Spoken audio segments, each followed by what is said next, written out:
Hello everyone, so in this video, we're going to be comparing Adobe Portfolio versus Behance.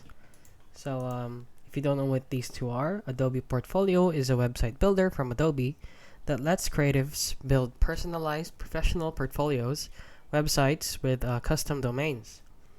And Behance, on the other hand, is a social media platform owned by Adobe also, where creatives showcase and discover creative work, network, and get hired. Let's go over their pros and cons, starting with Adobe Portfolio here. So the pros of it is that it has easy integration with Adobe Creative Cloud, custom domain support, and no coding needed. It is also fully customizable and has a lot of templates. And lastly, it is great for building a personal brand or website. Now the cons is that it has less discoverability and no built-in community.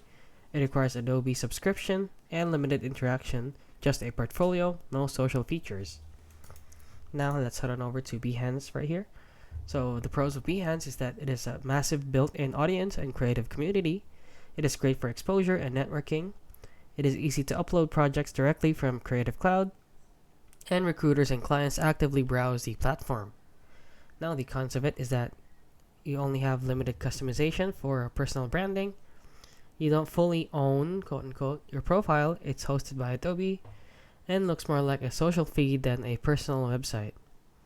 So which one is right for you? So you choose Adobe Portfolio if you want a personalized website with a custom domain to showcase your work professionally, and if you want visibility, networking, and community exposure to attract freelance or full-time opportunities.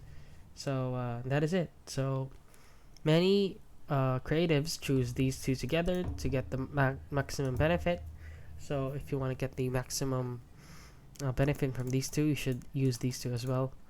And yeah, that is it. That is the difference between Adobe Portfolio and Behance. So if you found this video helpful, please consider liking and subscribing.